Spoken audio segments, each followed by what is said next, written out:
The Joe and Mika playbook I was referring to was a time when Joe Scarborough and co-anchor Mika Brzezinski had to come clean about their relationship.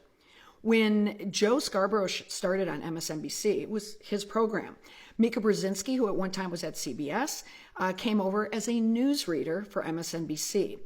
Through the undeniable chemistry between the two, eventually her role was elevated, and those two became a pretty powerful duo. Add Mike Barnicle, add Willie Geist, and you have a really, really strong morning show on MSNBC. You did not need to follow along closely at all to note that at the least they had this incredible chemistry, flirtatious behavior, but reasonable people would assume there was something going on behind the scenes. Both were married to other people. Both had kids with their partners. Joe Scarborough married twice before. What Joe and Mika did is they, through nimble publicity, they were able to frame themselves as a couple with chemistry. And it almost came out like we couldn't help ourselves. I mean, we all agree, right, that this chemistry is amazing.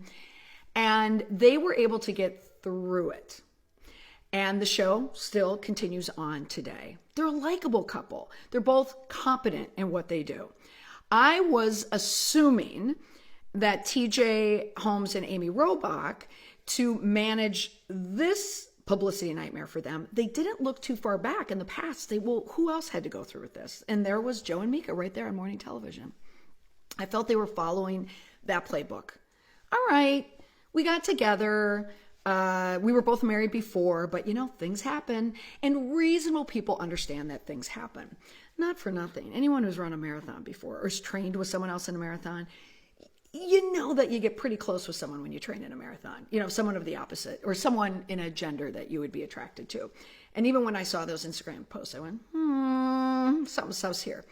So ABC News, GMA, they have been able, even though it's huge publicity, they probably got a lot of ratings on GMA, Bafo ratings, they were able to navigate it. However, this is no longer like a Joe and Mika MSNBC story.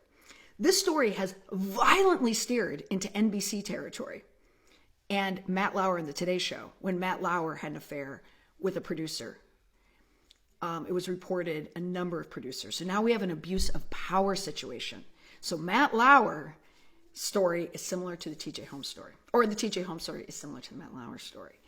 So ABC News now has a decision to make. And based on Robin Roberts, George Stephanopoulos, like this, we'll see what will happen.